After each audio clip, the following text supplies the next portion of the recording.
Bonsoir très cher ami, quelle bénédiction est pour moi d'être là ce soir ensemble avec une session spéciale de Wisdom Masterclass.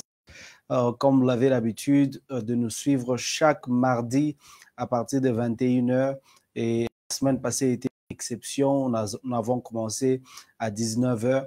Et ce soir, nous avons encore le privilège de rentrer dans vos maisons, sur vos petits écrans, sur vos téléphones, et avoir ces temps de partage ensemble. Et je sais que Dieu nous réserve encore de grandes choses. Alors, je vous invite rapidement à partager massivement. Nous sommes sur la page Lucan Ministries. Donc, je vous invite massivement à partager ces lives avec une personne, avec un ami, avec une connaissance, parce que chaque mardi pour nous, durant tout ce temps de confinement, ça a été un temps de mentorship, ça a été un temps d'enseignement, ça a été un temps d'enrichir notre connaissance dans la parole de Dieu afin de mieux conduire notre vie. Et comme la parole nous dit que la sagesse est la chose principale, c'est pour cela que nous avons appelé nos sessions Wisdom Masterclass. Les Masterclass, ce sont des sessions où j'ai des invités qui viennent nous partager sur certains sujet. Et durant tout ce temps, nous avons parlé sur les relations. Les 2 dernières semaines, nous avons parlé sur l'influence spirituelle des relations. Nous avons parlé aussi sur la relation père et fils spirituel ou la paternité spirituelle. Et ce soir, nous revenons pour la deuxième partie de la paternité spirituelle. Nous serons très bénis et je crois que la grâce, la faveur de Dieu sera avec nous. Alors, dites-moi d'où vous nous suivez ce soir. Que Dieu vous bénisse. Bonsoir à Safi, bonsoir David, bonsoir John, bonsoir prophète Jérémy Batunzi, bonsoir à tout un chacun de vous, Maman Betty, Yengo, soyez bénis, bonsoir Jonathan et tous ceux-là qui nous suivent ce soir, vraiment soyez bénis, invitez massivement tout le monde. La session sera chaude ce soir parce que l'homme de Dieu parle bien, il parle de manière profonde. Et ce soir, nous serons encore une fois fortement bénis.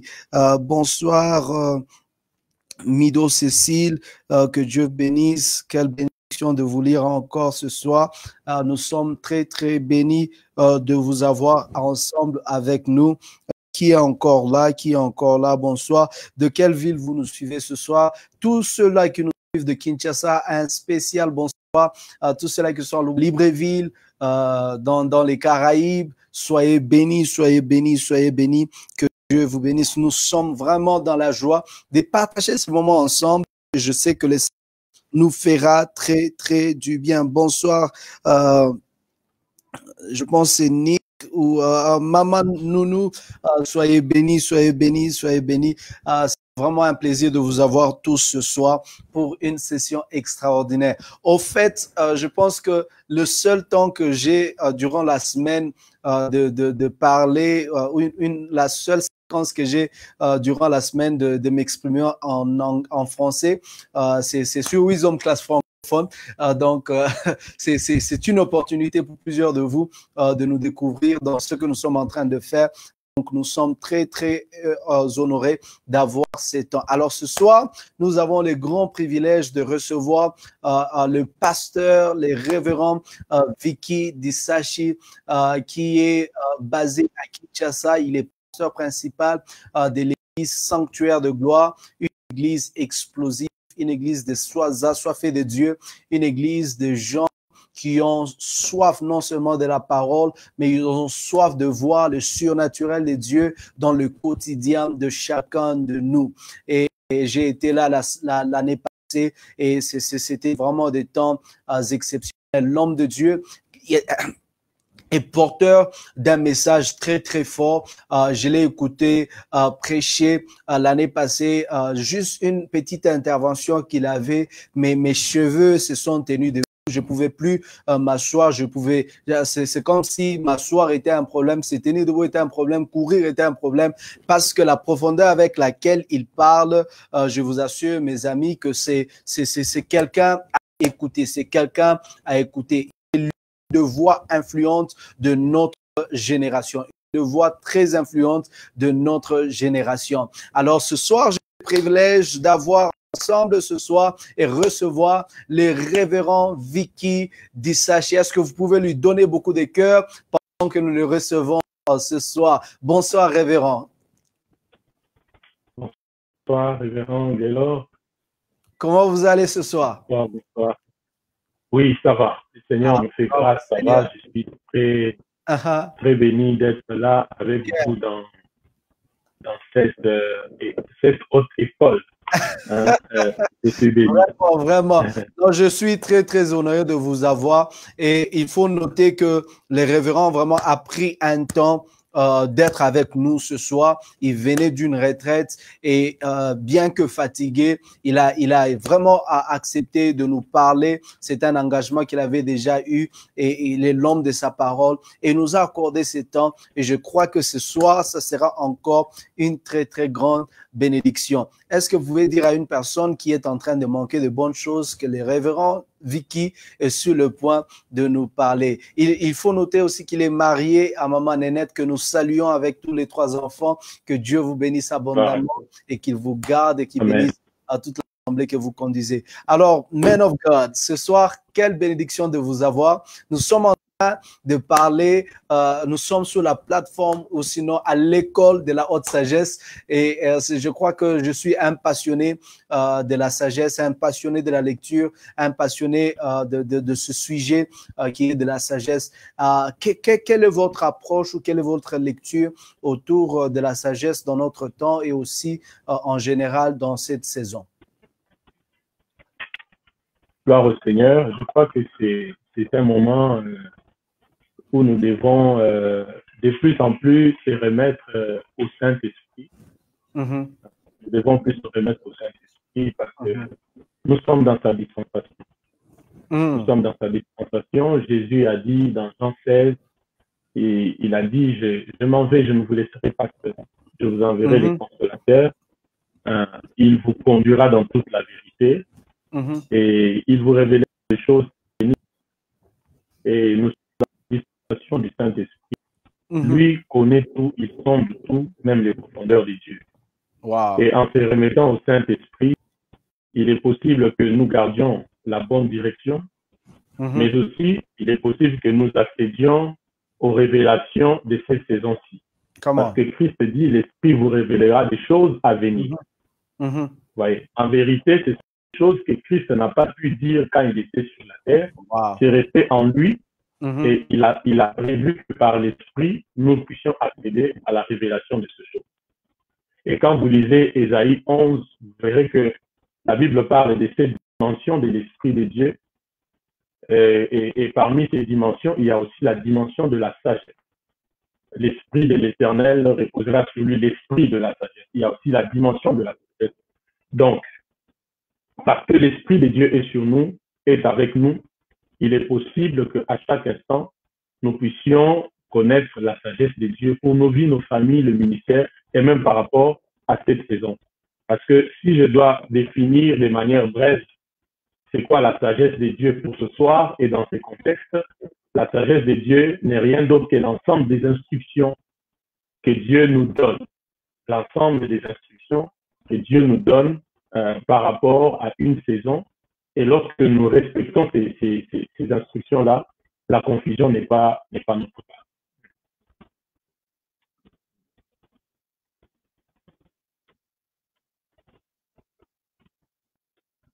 Voilà.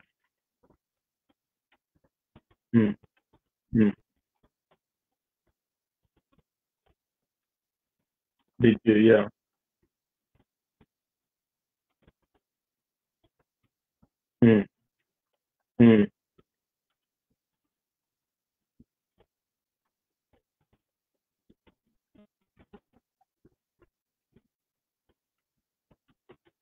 Amen.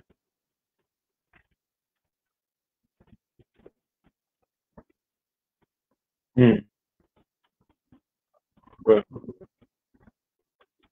Oh, gloire au Seigneur. La personne qui marche par l'information, je peux même dire que c'est comme une personne terrestre. hein, c'est comme une personne terrestre parce que c'est sur base de ce que la télé a dit, ce que les voisins ont dit, ce que le journal a dit, ce que les informations de la télévision ont dit, ce que l'actualité a dit. Vous voyez? Et la personne qui marche par la révélation, ça c'est une personne céleste, mais étant sur la terre. Parce que la révélation vient que de Dieu. Vous voyez? Et alors, et vous allez voir que une personne qui marche dans la révélation a toujours l'avance. Hein? Elle connaît toujours une sorte d'avancée. Elle est en avance par rapport même à ceux de sa génération. Pourquoi? Parce que cette personne a accès aux données que tout le monde n'a pas. Vous voyez? Aux données que tout le monde n'a pas. Et c'est vraiment important que le peuple de Dieu, au-delà des informations qui ne sont pas mauvaises, parce que tous avons besoin des informations, vous voyez, mais on a besoin surtout de la révélation. Je prends un exemple où, au-delà de l'information du COVID-19, oui, et toutes les mesures de prévention et tout, et tout, et tout, ça c'est une information. Comment? Mais les gens célestes accèdent au conseil de Dieu pour capter c'est quoi la révélation. Qu'est-ce qui se cache derrière? Yes. Quel est le message que Dieu veut communiquer? Quels sont les desseins du diable derrière cela? Ouais. Et vous allez voir maintenant que quand on a la révélation, on ne s'attend pas. Hein, on ne s'attend pas. Un peuple sans révélation est un peuple sans fin. Quand on a la révélation, on a la direction. Quand on a la révélation, on a la précision. Et on est plus calme. Et on connaît une avance par rapport à ceux même de notre génération. Amen, amen. Quelqu'un a dit aussi que la sagesse, ce n'est pas seulement la mise en application de l'information ni de la connaissance, mais c'est savoir quand appliquer cette connaissance. Mais révérend, je dois avouer que nous sommes peut-être la génération la plus informée ou exposée à un degré très élevé ou qui a l'accès à l'information très, très facilement. Mais cependant, nous trouvons que dans la manière dont les gens sont en train de vivre, c'est comme si nous n'avons pas accès à l'information. Qu'est-ce qui alourdit ou qu'est-ce qui fait que les gens, dans cette saison, dans ce temps que nous sommes en train de vivre, soient très lourds, bien que ils sont accès à l'information. Nous sommes la génération peut-être la plus éclairée, mais cependant, il y a certaines personnes qui décident ou qui restent toujours dans ces ténèbres. Quelle est votre lecture par rapport à ça? Ok, moi je crois que ma lecture à cela, c'est que ces personnes puissent comprendre que dans la vie, les informations sont importantes. Vous voyez?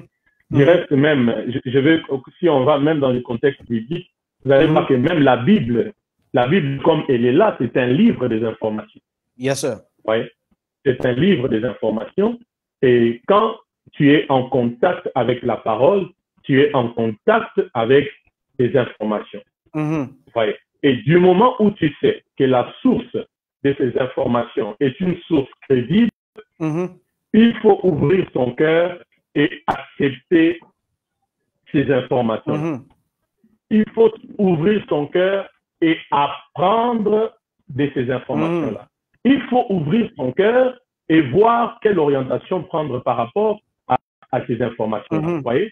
Oui. Alors, c'est pourquoi maintenant, oui. Alors, pour ceux qui lisent la Bible, ils vont voir que la Bible est un livre des informations et nous devons croire en ce qui est dit dans la parole de Dieu. Mais pour les informations au sens général, comme nous vivons dans le monde, au sens général, il faut se rassurer de la source. Se rassurer de la source afin de voir s'il faut aller dans la direction de cette information ou s'il ne faut pas aller en direction de cette information. Amen, la source est très capitale. Alors, révérend, nous sommes dans les vifs de notre sujet maintenant, la paternité spirituelle. Je sais que dans notre génération, presque tout sujet fait débat. Tout sujet vraiment fait débat. Mais je sais que vous êtes quelqu'un qui croit dans cette révélation, dans cette vérité spirituelle. Et je vous ai écouté enseigner sur ça de manière très, très forte. Et ce soir, je veux nous accorder une opportunité où vous pouvez être aussi une bénédiction pour éliminer la vie d'une personne par rapport à la révélation de la paternité spirituelle. Pourquoi la paternité spirituelle? Quelle est l'importance de la paternité spirituelle et quel est son impact sur la vie de chaque enfant de Dieu, non seulement dans cette saison, mais dans sa vie et son parcours, non seulement dans les ministères, mais dans ses affaires, dans l'application de sa vie, tout ce quelle est cette chose-là que vous pouvez nous dire à ce sujet? Donc, je vous donne vraiment le temps de nous parler. Faites comme vous pouvez écouler dans l'esprit. Merci beaucoup, Révérend Gaylor. Je suis avec le peuple des dieux dans 1 Corinthiens chapitre 4. Je suis dans 1 Corinthiens chapitre 4, le verset 14 au verset 15. Je suis dans 1 Corinthiens chapitre 4, le verset 14, verset 15. Et je veux que le peuple de Dieu se dispose à ce que Dieu veut nous dire ce soir. La Bible dit, c'est l'apôtre Paul qui parle aux Corinthiens. Il leur dit, ce n'est pas pour vous faire honte que j'écris ces choses. Ce n'est pas pour vous faire honte que j'écris ces choses.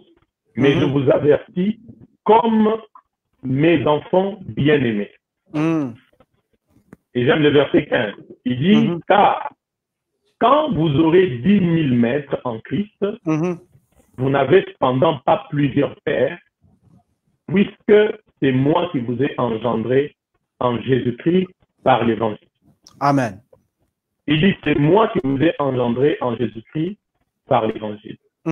La première des choses que j'aimerais dire, Révérend Gaylor, c'est que la notion de la paternité est une notion sacrée. Amen. La notion de la paternité est une notion sacrée. Et je prie que tous ceux qui nous suivent soient vraiment disposés pour que l'Esprit de Dieu fasse son travail pendant cette temps. J'ai dit la première des choses, c'est que la notion de la paternité est une notion sacrée. Et quand je dis que la notion de la paternité est une notion sacrée, Révérend Gaylor, ça veut dire que ce n'est pas tout homme de Dieu ou tout serviteur de Dieu qui est nécessairement un père. Come on. Ouais.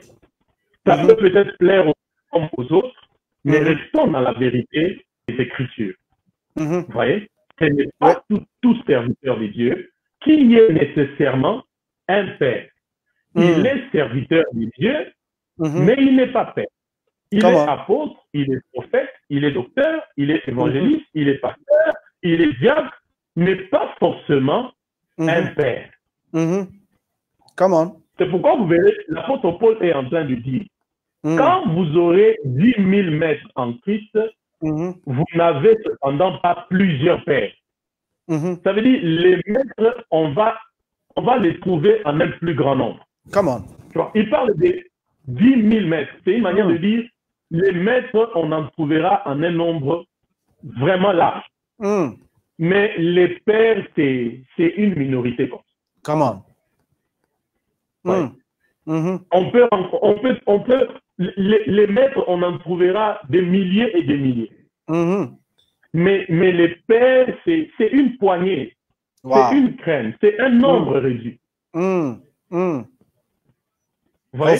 Parce que, au fait, la paternité spirituelle, c'est un appel tout autre. C'est un appel. C'est un appel tout à part. Vous voyez un peu? C'est un appel tout à part. C'est un appel tout autre. Oui. Je veux vraiment qu'on se comprenne. On est encore vraiment à l'introduction. C'est un appel tout autre. Oui. C'est un appel tout autre. Vous voyez? On peut avoir 10 000 maîtres, mais on n'aura pas assez de pères. Les pères, c'est une minorité, c'est un nombre de personnes. Parce que à leur appel ministériel, il y a un autre don supplémentaire. Il y a un autre appel que Dieu ajoute, c'est l'appel de la paternité.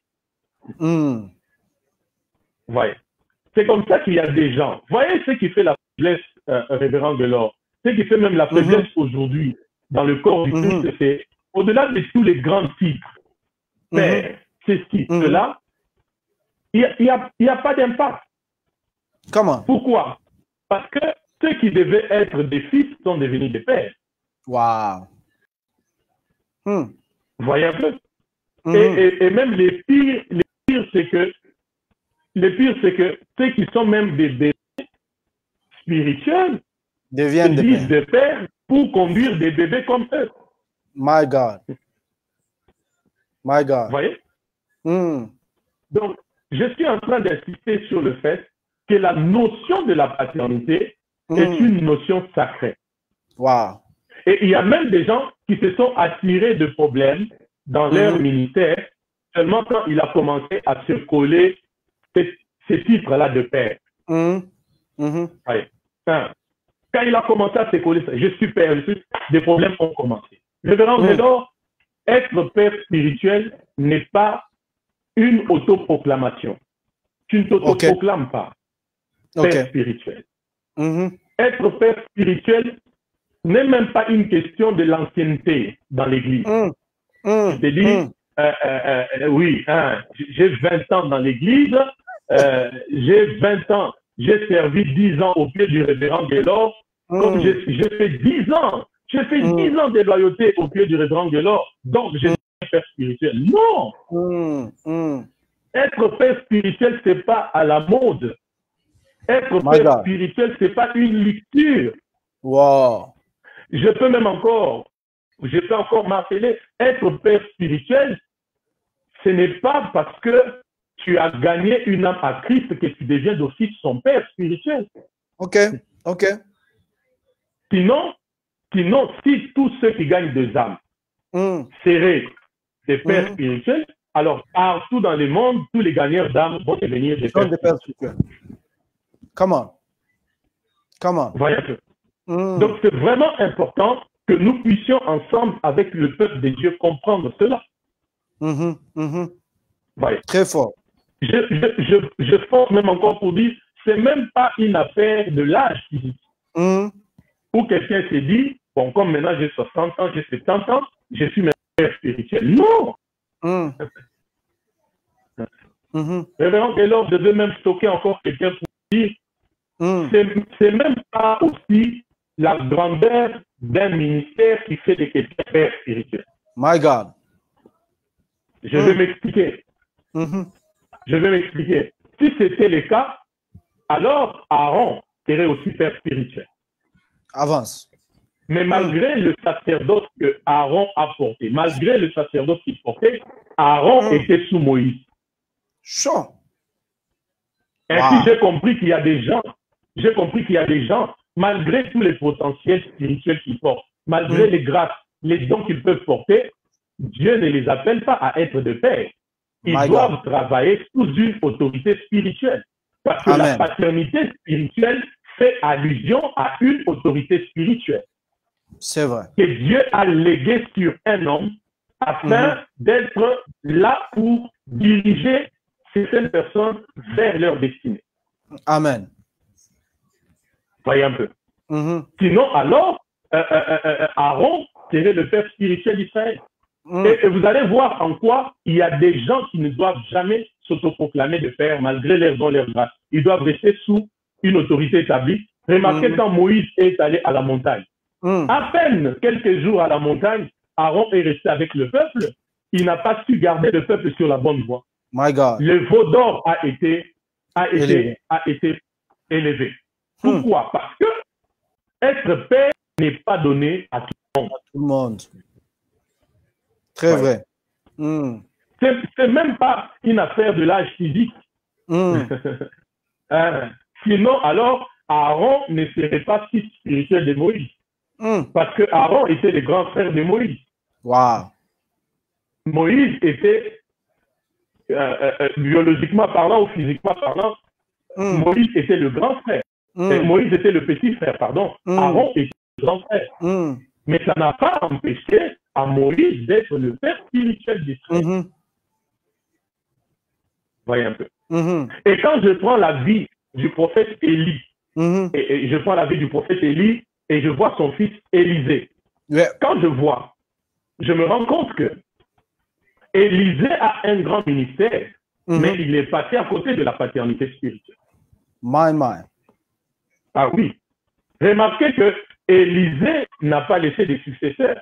Parce qu'on est père par sa capacité de reproduire. On est père par sa capacité de reproduire. Élisée meurt. Il n'a laissé aucun successeur. Pourquoi? Parce que le seul fils qu'il avait est allé toucher à l'argent de Naaman. Le seul fils qu'il avait, il le maudit. Je pense qu'un véritable père ne maudit pas le seul fils qu'il lui reste. Il le corrige, mais il ne le maudit pas. Profond. Et rappelez-vous, rappelez-vous, à un moment donné, c'est pendant qu'il est en train de marcher, il rencontre, la Bible dit, des enfants qui se sont juste moqués de lui. Monstrueux. La Bible dit, il maudit ses enfants. Des ours sortis de la forêt, ils ont dévoré et ses enfants sont morts. 42 enfants sont tombés.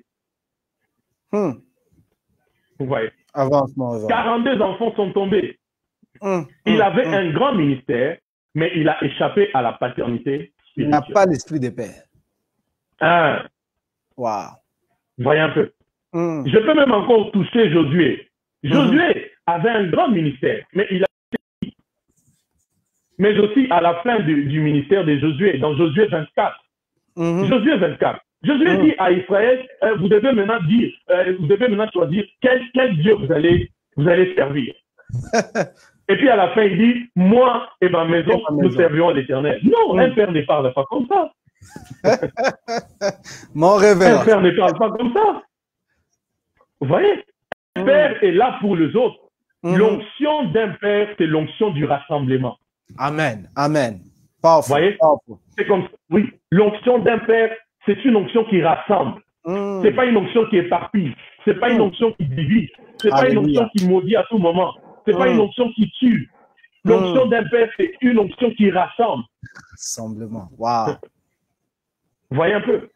Et Josué leur dit, choisissez qui vous allez servir. Moi et ma maison, nous servirons l'Éternel. Non. Mais à la place, Moïse ne parlerait pas comme ça. Malgré la têtutesse, la rébellion du peuple d'Israël, Moïse allait dire à Dieu, comme dans Exode 32, le verset 32, Moïse allait dire à Dieu, tue-moi carrément. Retire mon nom de ton livre. De ton livre. Retire mon livre. La prière que Moïse a fait devant Dieu. Oui. Josué ne l'a pas fait, mais Moïse devait le faire. Parce que tous deux, des grands prophètes, un a l'appel de père, l'autre grand prophète, mais n'a pas l'appel de père. My God. C'est pourquoi on ne s'autoproclame pas père spirituel. Vous voyez? C'est un mandat que Dieu lui-même donne à un homme. Il lui dit, voilà, je t'appelle à être père pour ceci, pour cela. Remarquez, révérend, Genèse chapitre 12, je suis en train de poser beaucoup de fondements aujourd'hui. Remarquez, Genèse chapitre 12, Dieu appelle Abraham, il dit à Abraham beaucoup de choses.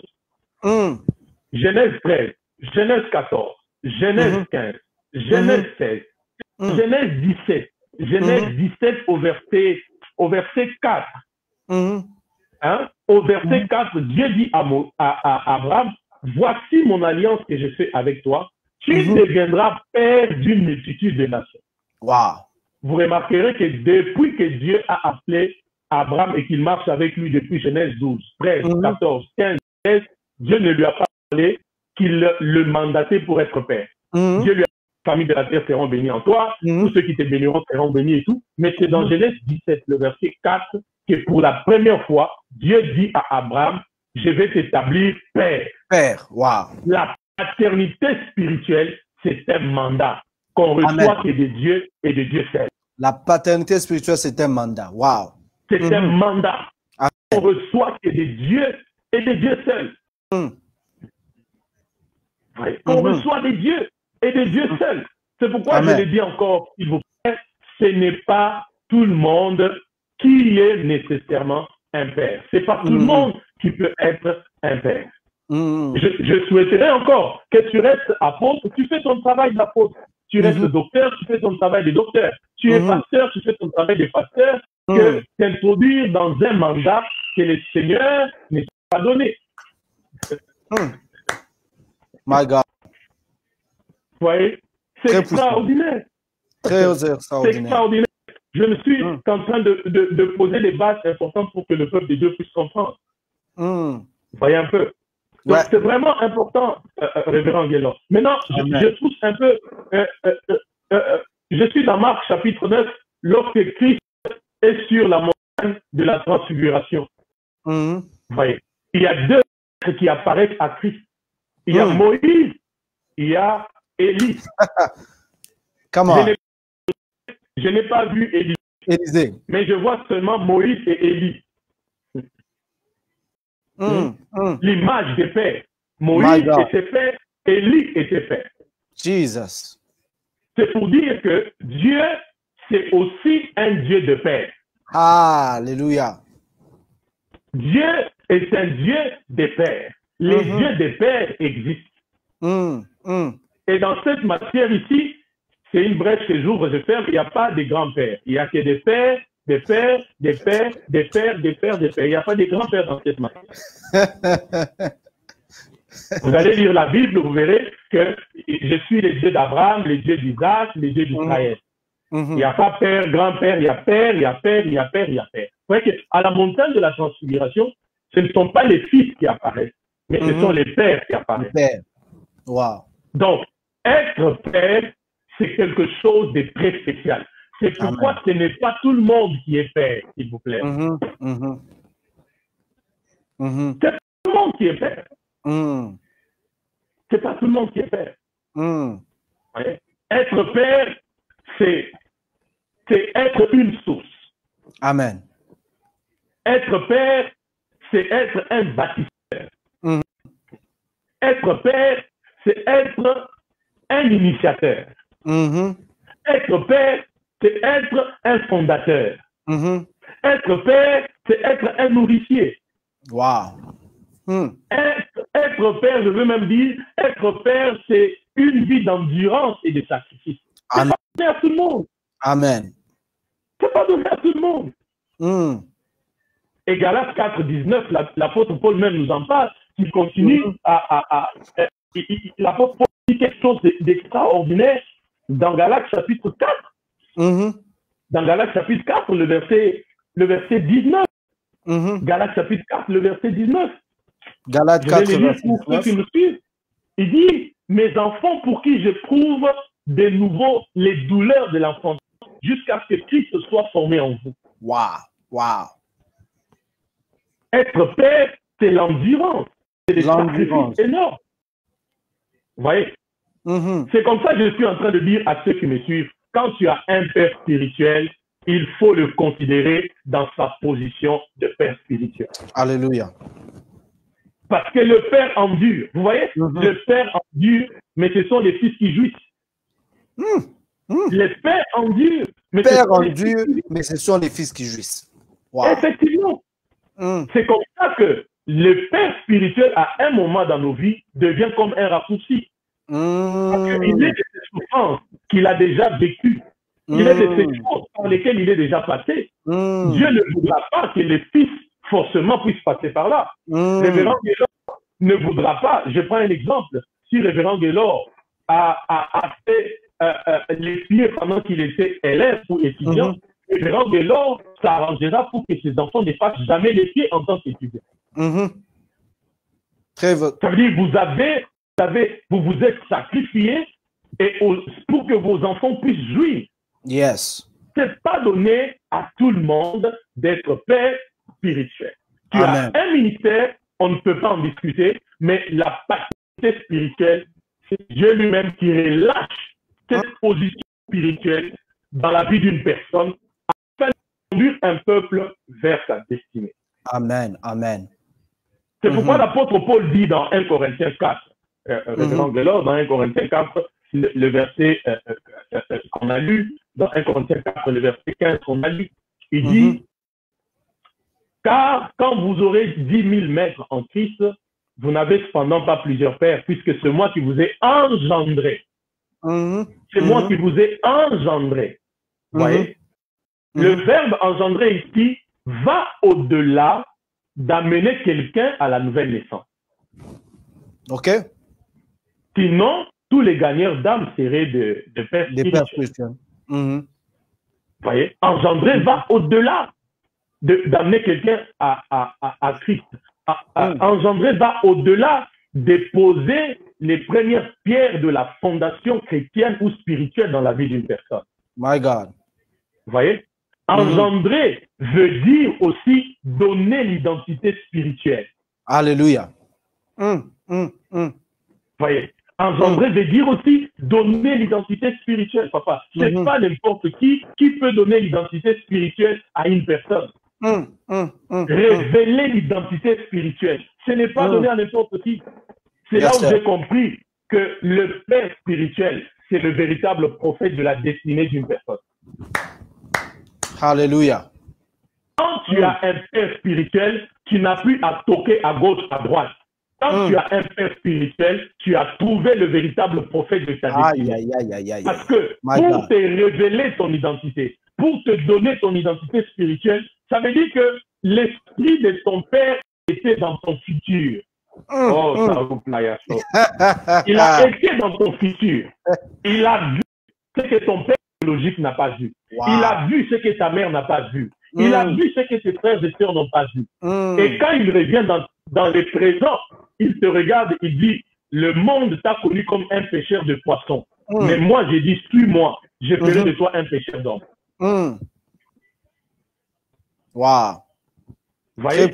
Donc, oui, engendrer veut dire donner une identité spirituelle. Donner une identité spirituelle. Quand tu as trouvé un père spirituel, tu as trouvé le véritable prophète de ta destinée. Amen. Parce que la paternité spirituelle, c'est aussi un mandat d'accompagner des personnes dans leur destinée. Alléluia. Dans leur destinée. Oui, dans leur destinée. Engendrer, je peux encore pousser. Engendrer veut dire aussi, révérend Gelor, engendrer veut dire aussi perfectionner. Engendrer veut dire aussi raciner toute la généralité de la vie. Raciner toute la généralité de la vie. Vous voyez maintenant en quoi le père est différent d'un maître. Amen. Vous voyez, un maître se soucie juste de finir avec ses leçons.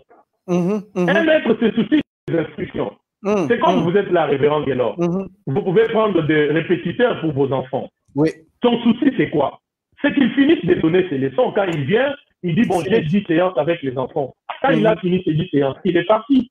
Mais vous, votre cœur pour vos enfants, vos perspectives pour les enfants vont bien au-delà. Au-delà, oui. Au-delà. Vous voyez? Vous, ça ne va pas s'arrêter qu'aux instructions. Mais vous, c'est la généralité de la vie des enfants. Ils ont mangé quoi? Est-ce qu'ils doivent aller en vacances? Est-ce que leur voiture est au point? Est-ce qu'ils doivent... Vous, c'est la généralité. Donc, un père ne s'arrête pas juste à enseigner, mais un père va travailler pour perfectionner la généralité de la vie de l'enfant. Parce que un père vise la réussite de ses enfants. Amen. Amen. Un père vise la réussite. Oui, c'est pas tout le monde qui est appelé à ça. C'est pas tout le monde qui est appelé à ça. Oui. C'est pas tout le monde qui est appelé à ça. Un père est différent d'un maître. Un père, j'insiste, est différent d'un maître. Amen. Il est différent des maîtres. Le maître donne ses instructions, il donne ses leçons, c'est bon. Mais le maître, le père, lui, va au-delà. Il vise la réussite. Il travaille pour la perfection de la généralité de la vie de l'enfant. C'est pourquoi, quand tu as un père spirituel, tu dois apprendre à le suivre et tu dois apprendre à le servir. Comment? Nous sommes dans une période où, avec les confinements, on a On a de live partout. On a des cultes en ligne partout. Voyez, je suis en train de dire à quelqu'un, il n'y a qu'auprès de ton Père que tu peux être béni. Wow, wow. Je répète, il n'y a qu'auprès de ton Père que tu peux être béni. Hein? Nous sommes dans un moment où, vous voyez cette période, révérend Gaylord, elle est venue pour que chaque fils prouve qu'il est réellement sous une telle couverture spirituelle. C'est pas le temps de mélange, c'est pas le temps de se perdre, non. Non. La meilleure nourriture, la vraie bénédiction, Dieu l'a placée dans son Père spirituel. Amen. Dieu l'a placée dans le Père spirituel. La vraie bénédiction, elle vient du Père spirituel. C'est pourquoi un vrai fils ne peut rien faire sans la bénédiction de son Père. Un vrai fils ne peut rien faire sans la bénédiction de son Père. Un vrai fils ne peut pas faire quelque chose sans la bénédiction de son Père. Révérend, vous savez, le problème, c'est juste la petite ignorance par rapport même au terme bénédiction. Vous lisez la Bible, vous vous êtes rendu compte, vous savez, il y a un moment, Jésus était en train d'enseigner, mais quand il fallait qu'il bénisse les enfants, il a arrêté l'enseignement. Parce qu'il devait bénir. Parce qu'il devait bénir les enfants, Jésus arrête. Alors la bénédiction, ce n'est pas n'importe quoi. Wow. Et quand nous allons en profondeur, vous allez vous rendre compte qu'au-delà de la parole, la bénédiction d'un père, c'est une signature. C'est une signature. My God. Oui. La bénédiction d'un père, c'est toute une signature. C'est comme un sceau. C'est une marque. Oui. Et la bénédiction d'un père prend aussi le sens d'une couverture qu'on te donne par le Père pour faire face à toute forme d'éventualité sur le chemin. C'est-à-dire, quand le Père te bénit, c'est comme un manteau qu'il relâche sur toi. C'est comme une couverture qu'il relâche sur toi afin que tu sois protégé contre toute forme d'éventualité. Amen. Alors, il ne faut pas blaguer avec la bénédiction du Père. Il ne faut pas blaguer avec la bénédiction du Père. Et nous devons tout faire pour toujours mériter la bénédiction de notre Père et non pas la malédiction. Parce que les paroles de tout Père spirituel ont un poids et dans le monde physique comme dans le monde spirituel. Et quand un Père parle, le ciel est engagé.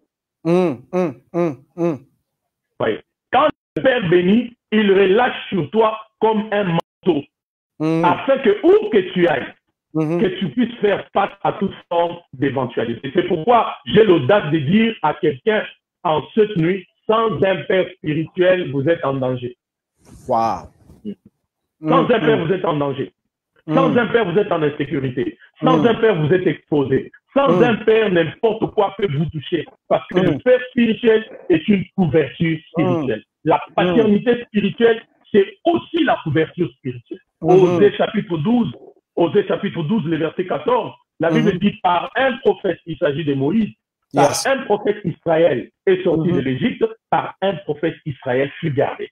C'est-à-dire, à cause de Moïse, Israël est sorti de la captivité, à cause de Moïse, Israël fut gardé.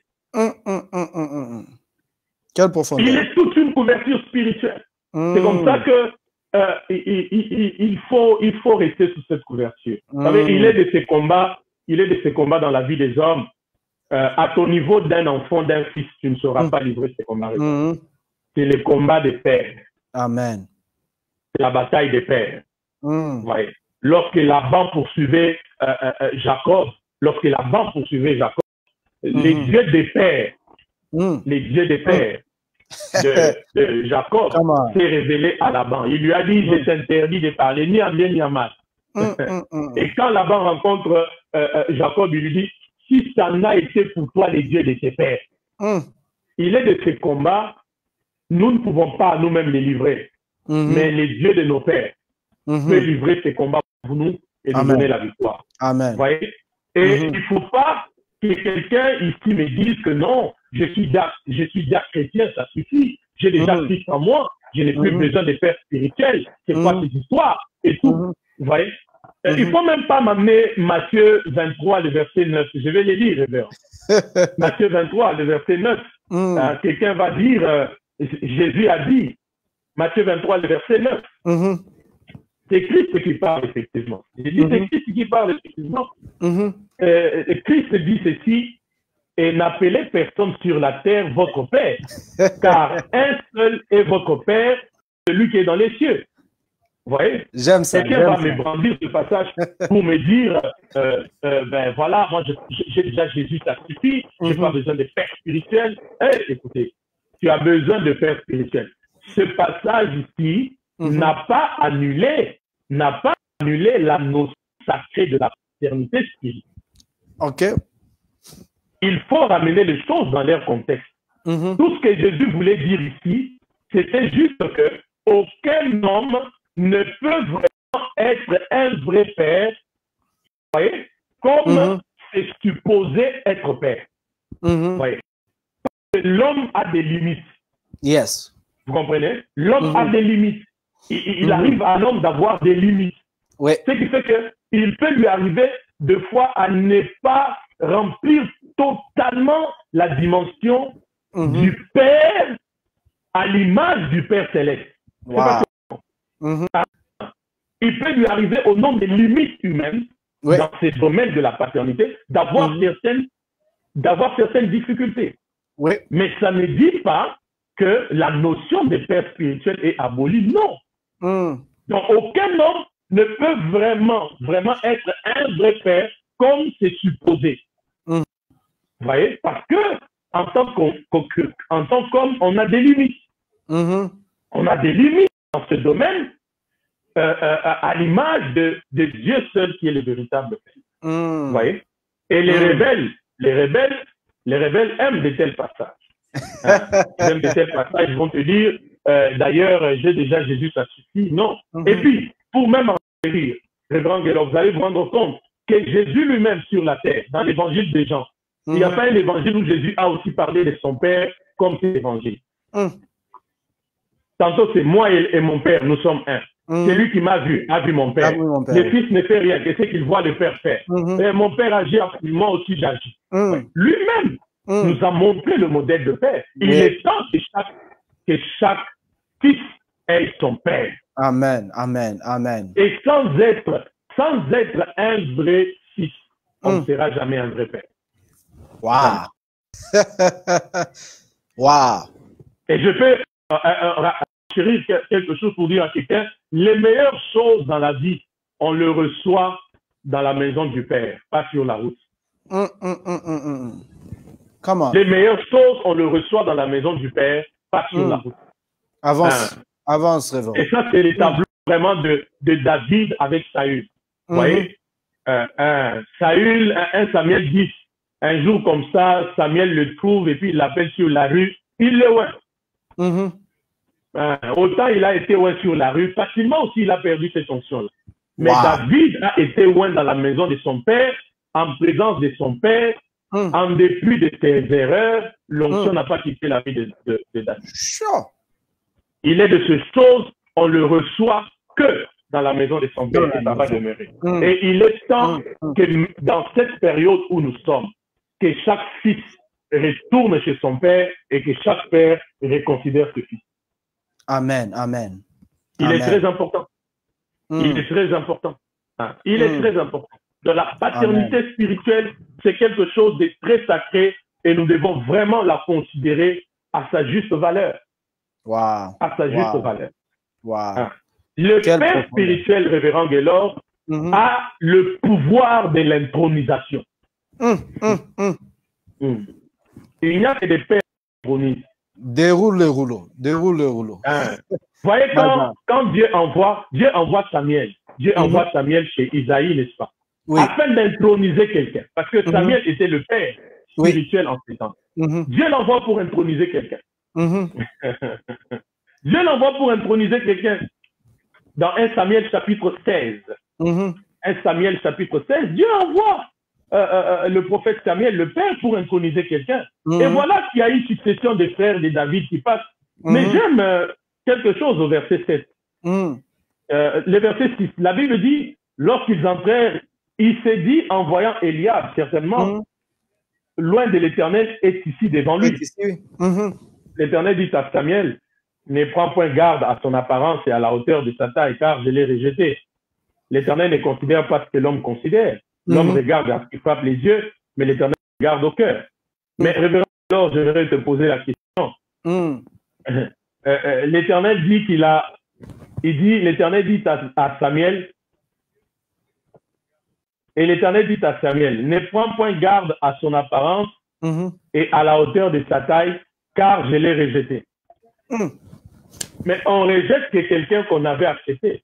Wow. Come on. Ou soit considéré. À quel moment Dieu avait accepté Eliab pour le rejeter?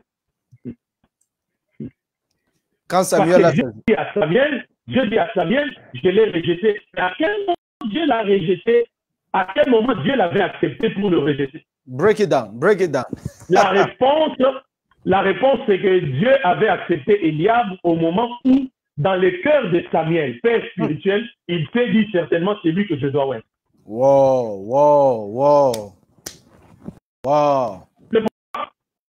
Vous voyez, la paternité, c'est une affaire du cœur aussi. Vous voyez, il y a des cœurs, quand ces cœurs-là t'as déjà accepté, quand ces cœurs-là t'as déjà programmé pour des choses, même Dieu est condamné à accepter.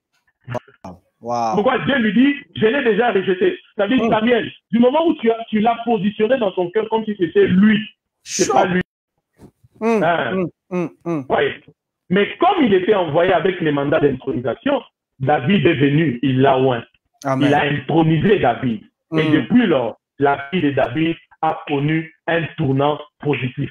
Amen. Vous voyez, quand tu es sous une autorité spirituelle, considérant le père spirituel dans sa position de père, reconnaissant son autorité de père, vous voyez, non, les choses dans ta vie ne peuvent pas rester le même. Parce que la vérité est grande. Alors, là où ton père a réussi, tu ne peux pas échouer. Alléluia. Là où le père spirituel a réussi, le fils ne peut pas échouer. Là où les manteaux d'Élie, là où les manteaux d'Élie a fendu les eaux du Jourdain. Non, ça c'est une parole prophétique. C'est une parole prophétique. Avec Élisée, quand il frappera, le Dieu d'Élie franchira aussi, ouvrira les eaux et il va traverser. C'est pourquoi le père spirituel s'est raccourci. Il est temps que chacun de nous soit sous une autorité spirituelle. Voyez, même dans la vie réelle, révérend, même dans la vie réelle, les enfants qui ont des parents sont différents des enfants qui n'ont pas de parents. C'est vrai. Totalement. Quand tu n'as pas de parents, c'est trop de difficultés, c'est trop de combats, c'est trop de frustration. Mais quand tu as des parents, ta vie se passe sous une certaine base et les choses sont abordables. Amen. Vous savez, révérend,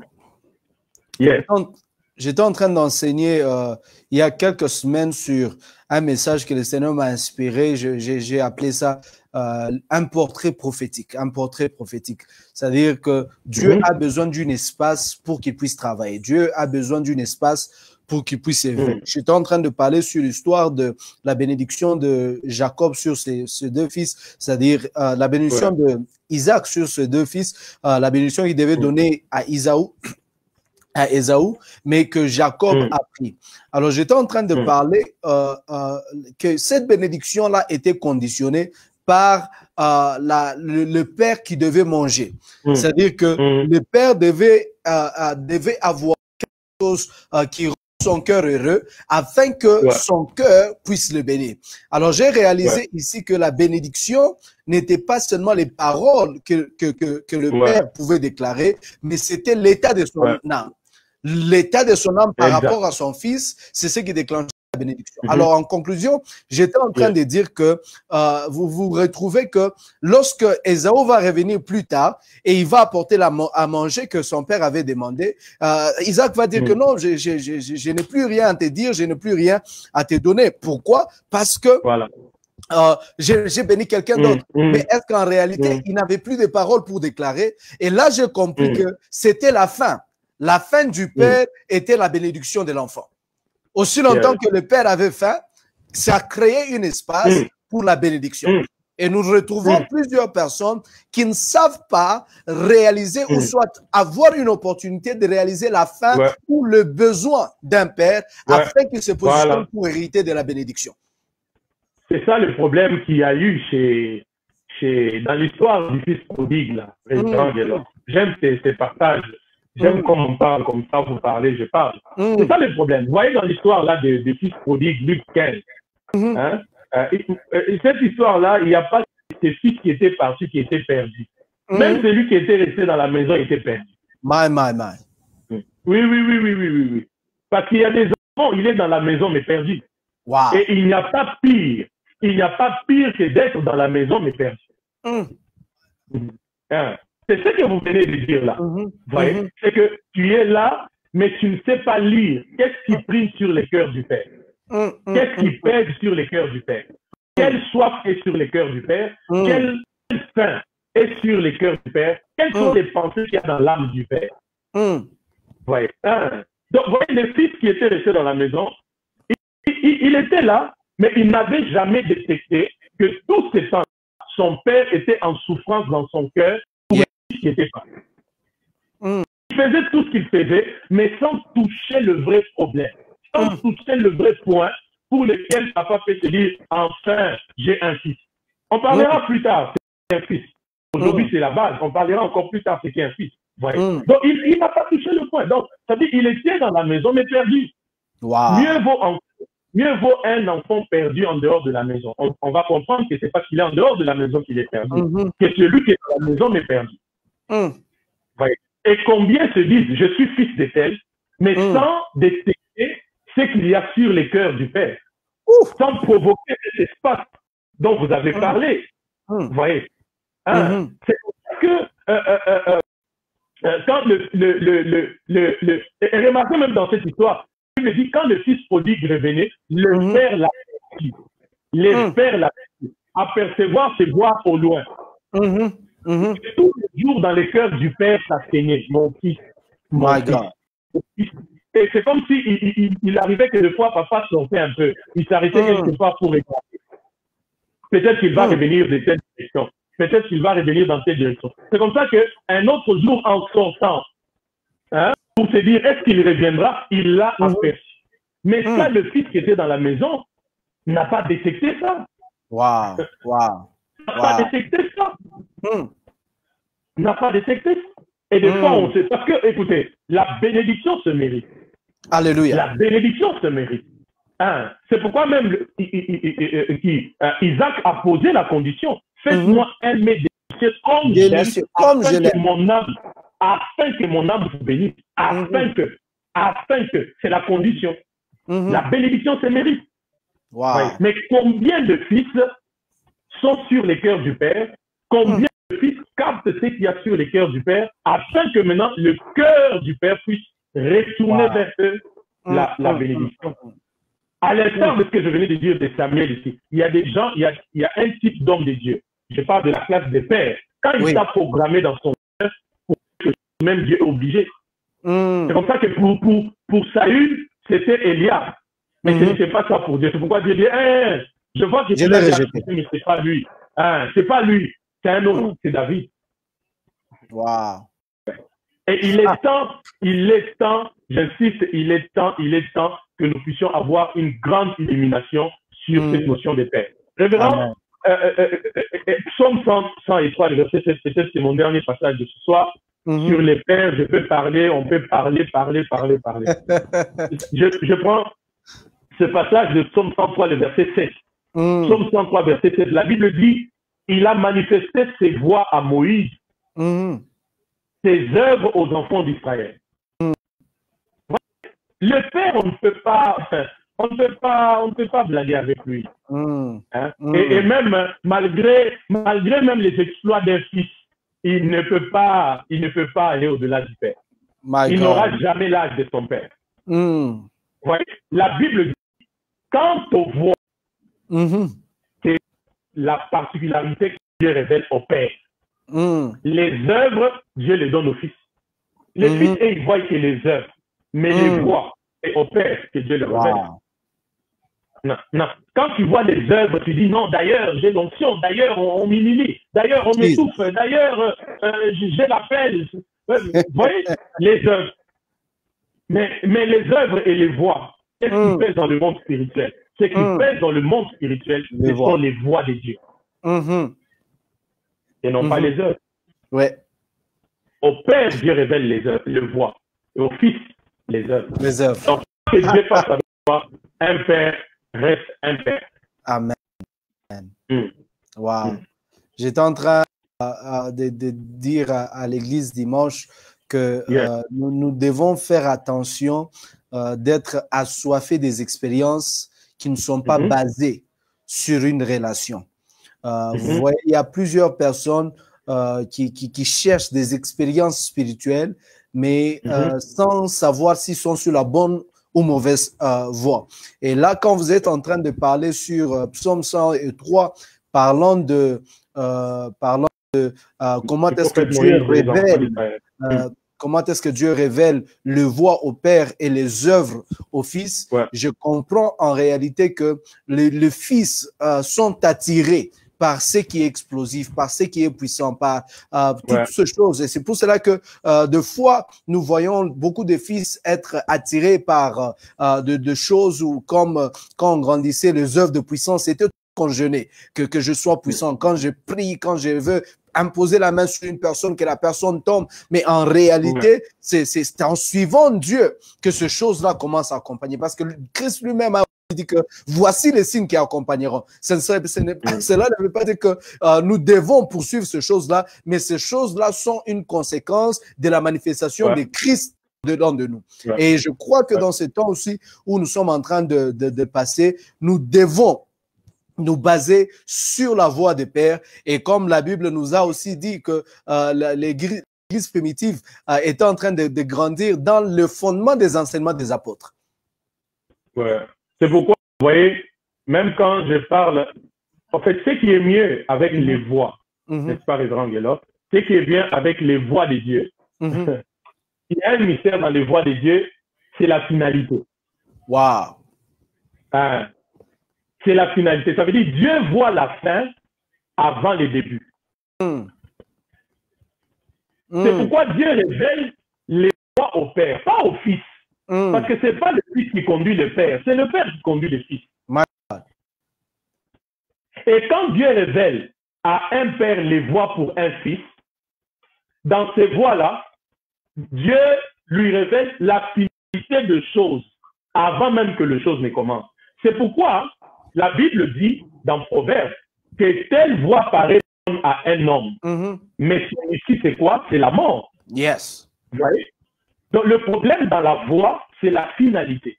C'est pourquoi maintenant, quand on est un vrai fils, on se laissera conduire par le Père. Parce que, car ceux qui sont conduits par l'Esprit de Dieu sont fils de Dieu. On est fils quand on se laisse conduire par l'Esprit du Père. My God, my God. Mais combien sont prêts à se laisser être conduits, même quand ils voulaient prendre un chemin que eux trouvaient bon, que eux trouvaient correct. Cependant, Dieu a fait voir au Père une autre voie. Amen. Parce que dans la voie, Dieu voit la finalité. Dieu ne voit pas, les choses ne restent pas au présent. Le Fils voit les choses au présent. Mais Dieu lui voit la fin. Il voit que non, si cet enfant prend ses chemins, ça va les détruire dans 20 ans plus tard, dans 10 ans plus tard. C'est pourquoi Dieu révèle, il les voit au Père. Ainsi, le Père peut te dire, pas ce chemin, ces chemins. Alors, un vrai fils, c'est celui qui est guidable. Un vrai fils, c'est celui qui laisse l'esprit du Père le conduire. Wow. En tout cas. Dire, bon, finalement, jusqu'où c'est toujours lui. Bon, si franchement, mais c'est toujours lui, mais c'est ça, c'est un père, vous voulez. My God. Révérend, on pouvait parler toute la nuit, mais je sais que le temps nous est imparti, mais par la grâce de Dieu. Nous sommes vraiment reconnaissants à Dieu pour ce temps que vous nous avez accordé. C'est un livre. Ce sont des chapitres que par la grâce de Dieu, un jour, nous attendrons lire de votre part. J'ai béni aussi tout le monde qui est en train de nous suivre ce soir. Écoutez, ce que nous apprenons ici n'est pas seulement pour les informations ou n'est pas seulement un passe-temps. Nous sommes dans le confinement, on veut regarder les lives ici et là, mais nous voulons appliquer la révélation que Dieu nous a révélée ce soir, les choses que Dieu nous a révélées ce soir. Ajustons notre marche avec Dieu, vivons la bénédiction que Dieu a réservée pour nous dans cette saison. Je suis sûr que on pouvait avoir le temps de recevoir des questions, mais parce que le temps est déjà parti, est-ce que vous pouvez déclarer une parole de bénédiction sur tous ceux-là qui nous suivent et tous ceux-là qui vont nous suivre même en différé, la grâce, la bénédiction de Dieu dans cette saison, une parole prophétique, tout ce que Dieu vous met à cœur pour une personne qui nous suit ce soir. Je prie au nom de Jésus que la main puissante reste sur la vie de tout un chacun de nous. Alléluia. Sur les familles qui nous ont suivis, sur ceux qui vont nous suivre même après ici, que la main de Dieu reste sur votre vie. Je parle de la main puissante de l'Éternel. Elle a été sur Élie, elle a été sur les apôtres. Alléluia. Que cette puissante main de Dieu soit sur vous. Cette main a délivré Israël de l'Égypte. Que cette main puissante de l'Éternel reste sur vous. Qu'elle agisse en votre faveur. Et que cette main aussi agisse contre vos ennemis. Alléluia. Au nom puissant de Jésus. Au nom puissant de Jésus. Amen. Alléluia, alléluia. En tout cas, merci, révérend. Donc, c'est quelqu'un qu'il faut suivre. Abonnez-vous à ses pages. Je pense que la page s'appelle Révérend Vicky Disachi Elohim. C'est un homme de Dieu qui parle et enseigne avec une profondeur comme vous ne l'avez jamais écouté. Il fait notre fierté. Nous sommes très honorés de vivre dans sa génération et je sais que le Seigneur nous réserve plus encore de grandes choses. Merci encore, révérend, pour le temps et pour votre apport à Wisdom Class, à Masterclass. Et nous sommes très reconnaissants de l'investissement, non seulement de votre temps, mais aussi de la révélation que vous avez apportée à nos vies. Salutations à maman Nénette et toute la famille. Et nous aimons Sanctuaire de gloire et que Dieu bénisse tous vos filles et fils et que la grâce de Dieu soit avec vous. Amen. Merci, révérend Guélon. Merci pour Alors, le rendez-vous est pris pour la semaine prochaine pour la dernière session de cette série des masterclass. Ça sera le mardi à partir de 21h, heure de Jobourg, heure de Paris, 20h, heure de Kin. Donc, vous êtes là. Ne manquez pas à ce rendez-vous. Je vous invite nombreux à participer, à être là. Nous aurons encore notre invité qui nous sera communiqué dans la semaine qui est en train de commencer. La grâce, la faveur de Dieu vous soit accordée et bonne soirée chez vous. Bye bye.